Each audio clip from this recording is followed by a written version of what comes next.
கோடை வெப்பம் தகித்து வந்த நிலையில் சென்னையில் பெரும்பாலான இடங்களில் திடீரென மழை பெய்தது. கிண்டி, ஈக்காட்டுத்தாங்கல், வடபழனி, டி நகர், கோடம்பாக்கம், நுங்கம்பாக்கம், சைதாப்பேட்டை, கே நகர், நந்தனம், சாலிகிராமம் உள்ளிட்ட நகரின் பல பகுதிகளில் கனமழை பெய்தது. கருமேகங்கள் சூழ்ந்து இடியுடன் மின்னலுடன் பெய்த கனமழையால் சாலையில் மழைநீர் தேங்கியது. இதனால் இருசக்கர வாகனத்தில் சென்றவர்கள் மிகுந்த சிரமத்திற்கு உள்ளாகினர். இருப்பினும் கோடை வெப்பம் தணிந்து குளிர்ச்சியான சூழல் நிலவியதால் மக்கள் மகிழ்ச்சியடைந்தனர். வெப்பச்சலனம் காரணமாக காஞ்சிபுரம் மற்றும் சென்னையின் புறநகர் பகுதிகளில் கனமழை பெய்தது. காஞ்சிபுரம் மாவட்டம் ஸ்ரீபெரும்புதூர் மற்றும் அதன் சுற்றுவட்டார பகுதிகளான சுங்குவார்சத்திரம், இருங்காட்டுக்கோட்டை, வல்லக்கோட்டை, தாம்பரம், குரோம்பேட்டையில் இடியுடன் கூடிய கனமழை பெய்தது. ஆவடி, திருமுல்லைவாயில், அண்ணனூர், பட்டாபிராம், திருநின்றவூர், பூவிருந்தவல்லி உள்ளிட்ட பகுதிகளிலும் மழை பெய்தது. தாழ்வான பகுதிகளில் தேங்கிய மழைநீரால் வாகன ஓட்டிகள் சிரமத்திற்கு உள்ளாகினர். இந்த திடீர் மழையால் கடந்த சில தினங்களாக வாட்டி வதைத்த கோடை வெப்பம் தணிந்துள்ளது. சென்னையில் அதிகபட்சமாக கே நகரில் 58 மில்லிமீட்டர் மழை பதிவாகியுள்ளதாக தமிழ்நாடு வெதர்மேன் அறிவித்திருக்கிறார். இதுகுறித்து அவர் வெளியிட்ட பதிவில், நந்தனம் பகுதியில் 46 மில்லிமீட்டர், தாமரைப்பாக்கத்தில் 39 மில்லிமீட்டர், கிண்டியில் 38 மில்லிமீட்டர், சாலிகிராமத்தில் 35 மில்லிமீட்டர் மழையும் பதிவாகியுள்ளதாக தெரிவிக்கப்பட்டுள்ளது. முகப்பேரில் 33 மில்லிமீட்டர், நெற்குன்றத்தில் 26 மில்லிமீட்டர், திருநின்றவூரில் 20 மில்லிமீட்டர், செம்பரம்பாக்கத்தில் 10 மில்லிமீட்டர் மழையும் பதிவாகியுள்ளதாக வெதர்மேன் தெரிவித்துள்ளார். மழை மேகங்கள் தென் சென்னையை கடந்து தற்போது தாம்பரம், OMR, ECR மற்றும் மறைமலை நகர் ஆகிய பகுதிகளை நோக்கி நகர்ந்து வருவதால் சென்னையின் தெற்கு மற்றும் அதனையொட்டிய புறநகர் பகுதிகளில் அடுத்த சில மணி நேரங்களுக்கு மழை நீடிக்கும் என தெரிவிக்கப்பட்டுள்ளது. பாம்பன் பகுதியில் வீசிய பலத்த சூறைக்காற்று மற்றும் கனமழை காரணமாக சென்னையிலிருந்து வந்த ராமேஸ்வரம் போர்ட் மெயில் ரயில் மண்டபம் நிலையத்தில் 1 மணி நேரம் நிறுத்தி வைக்கப்பட்டது. புதிய பாம்பன் ரயில் பாலத்தில் பாதுகாப்பு கருதி போக்குவரத்து சேவை நிறுத்தப்பட்டதால் பயணிகள் ரயில் பெட்டிகளில் பெரும் இன்னலுக்கு உள்ளாகினர். பிறகு மழை நின்று காற்றின் வேகம் குறைந்ததும் ரயில் மீண்டும் இயக்கப்பட்டது. பாலம் திறக்கப்பட்ட ஓராண்டில் இதுபோன்ற பாதிப்பு ஏற்படுவது இது 5வது முறையாகும்.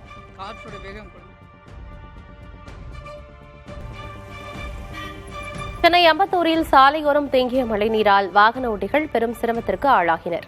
அரை மணி நேரத்திற்கு மேலாக கொட்டி தீர்த்த மழையால் CTH சாலை, அம்பத்தூர் டெலிபோன் எக்ஸ்சேஞ்ச் சாலையில் நீர் தேங்கியது.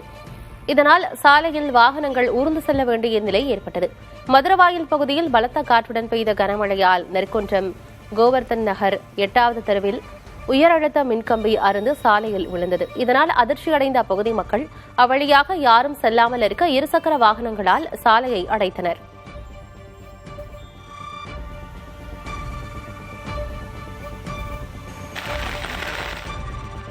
சிவகங்கை மாவட்டம் சிங்கம்புணரி மற்றும் அதன் சுற்றுவட்டார பகுதிகளில் பரவலாக கனமழை பெய்தது.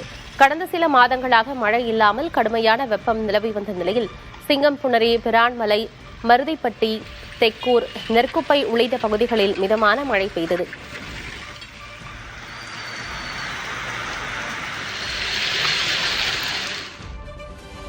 தமிழகத்தில் கோடை வெயில் மற்றும் திடீர் வெப்ப அலை காரணமாக குழந்தைகள், கர்ப்பிணிகள் மற்றும் முதியோருக்கு உடல்நல பாதிப்புகள் ஏற்படும் அபாயம் அதிகரித்துள்ளதாக மருத்துவ நிபுணர்கள் எச்சரித்துள்ளனர்.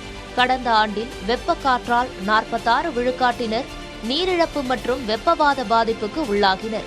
சமீபத்திய ஆய்வின்படி 60 விழுக்காட்டினருக்கும் அதிகமானோருக்கு வெப்பவாதம் ஏற்படும் அச்சுறுத்தல் உள்ளது. பொதுமக்களில் 80 விழுக்காட்டினர் காலநிலை மாற்றத்தின் தாக்கங்களை உணர்ந்திருந்தாலும் வெப்ப அலையின் தீவிரத்தை 11 விழுக்காட்டினர் மட்டுமே முழுமையாக புரிந்து வைத்துள்ளனர். எனவே தடையற்ற மின்சாரம், குடிநீர் வசதி மற்றும் குளிர்ச்சியான இடங்களை உறுதிப்படுத்துதல் போன்ற நடவடிக்கைகள் மூலம் பொதுமக்களை பாதுகாக்க வேண்டியது அவசியம் என நிபுணர்கள் அறிவுறுத்தியுள்ளனர். கடலூர் மாவட்டம் எருக்கன் கட்டுப்படுகை கிராமம் அருகே கொள்ளிடம் ஆற்றின் பாலத்தை இணைக்கும் 4 வழிச்சாலை சுமார் 20 மீட்டர் தூரத்திற்கு திடீரென உள்வாங்கியது. சிதம்பரம் சீர்காழி தேசிய நெடுஞ்சாலையில் ஏற்கனவே ஏற்பட்டிருந்த பாதிப்பை சீரமைக்கும் பணி நடைபெற்ற போது சாலை தடுப்புச் சுவரின் ஒரு பகுதி சரிந்தது. பாதுகாப்பு கருதி போக்குவரத்து நிறுத்தப்பட்ட நிலையில் அடுத்த 15 நாட்களுக்குள் சீரமைப்பு பணிகள் முடிக்கப்படும் என அதிகாரிகள் தெரிவித்தனர்.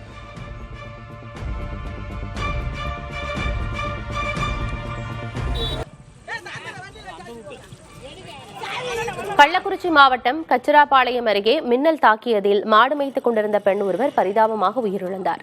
அவருடன் அவரது கறவை மாடும் நிகழ்விடத்திலேயே உயிரிழந்தது. வெங்கடாம்பேட்டை பகுதியைச் சேர்ந்த ராமாயி என்பவர் ஏரிக்கரையோரம் மாடு மேய்த்துக் கொண்டிருந்த போது மின்னல் தாக்கியதாக கூறப்படுகிறது. இயற்கை சீற்றத்தால் நிகழ்ந்த இந்த சம்பவம் அப்பகுதியில் பெரும் சோகத்தை ஏற்படுத்தியுள்ளது.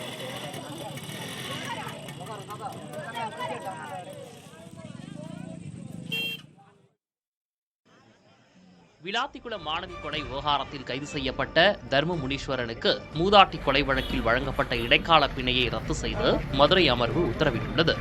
12ஆம் வகுப்பு மாணவி பாலியல் வன்கொடுமை செய்யப்பட்டு கொல்லப்பட்ட வழக்கில் கைதான தர்ம முனீஸ்வரன் முன்னதாக மூதாட்டி ஒருவரை கொலை செய்தது தெரியவந்தது. மேலும் அந்த வழக்கில் தர்ம முனீஸ்வரனுக்கு தண்டனை நிறுத்தி வைக்கப்பட்டு இடைக்கால பிணை வழங்கப்பட்டிருந்தது.